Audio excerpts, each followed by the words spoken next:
পিঠাপুলির আয়োজনে আজকে থাকছে খুবই জনপ্রিয় একটা পিঠা রেসিপি। পরিমাণ মতো পানি আর লবণ দিয়ে পানি ভালো করে ফুটিয়ে নিতে হবে। তো অলরেডি পানি ফুটতে শুরু করেছে। এখন নিয়ে নিচ্ছি চাউলের গুঁড়ো, শুকনো চাউলের গুঁড়ো। এখানে আমি আড়াই বাটি পানির জন্য প্রায় 1 বাটি আর পৌনে 1 বাটি শুকনো চাউলের গুঁড়ো নিয়েছি। এরকম যদি একটু মেপে নেওয়া হয় তাহলে কিন্তু ডোটা পারফেক্ট হবে। আর এই পিঠার ডো যত বেশি ভালো হবে পিঠাটা কিন্তু তৈরি করতে তত সুবিধা হবে। ডো রেডি, প্যান থেকে ছেড়ে দিচ্ছে, অর্থাৎ ডো ফাইনালি রেডি। তো চুলা থেকে নামিয়ে 5 মিনিটের জন্য ঢাকা দিয়ে রেখে দিব। পুর তৈরির জন্য নিয়ে নিচ্ছি প্রায় 2 কাপ পরিমাণ নারকেল কুড়ানো, স্বাদ মতো লবণ আর 200 গ্রাম পরিমাণ খেজুরের পাটালি। আর হ্যাঁ, আমি এখানে পাটালি নিয়েছি, আপনারা চাইলে কিন্তু চিনি দিয়েও এই পুরটা তৈরি করতে পারেন। পুর তৈরি হয়ে গেছে, এরকম একটু নরম থাকতে নামিয়ে নিচ্ছি। আর এদিকে ডো কিন্তু ভালোভাবে মথে নেওয়া হয়ে গেছে।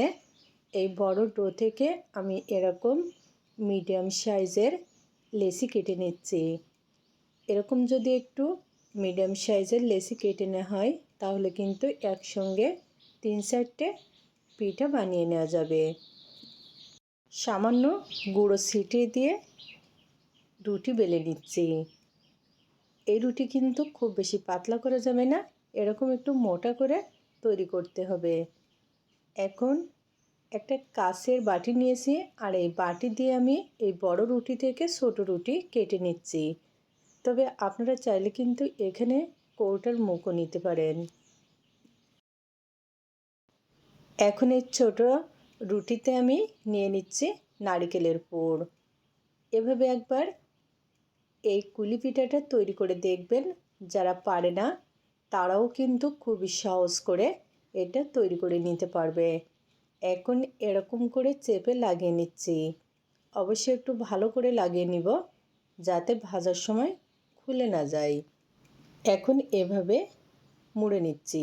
কাজটা কিন্তু একেবারে সহজ। দেখলেন তো কত সহজে তৈরি হয়ে গেল আজকের পিঠাগুলা। তো পিঠাগুলো এখন ভাজার পালা। আর এর জন্য আমি একটা শুকনো তাওয়ায় প্রথমে পিঠাগুলো দিয়ে দিচ্ছি।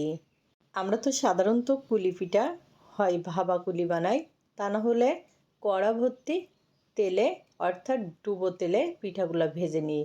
তো আজকে আমি একটু ভিন্নভাবে পিঠাটা তৈরি করব, আর খেতে হবে অসাধারণ। লো আছে 2 মিনিট মতো পরে এখন উল্টে নিচ্ছি।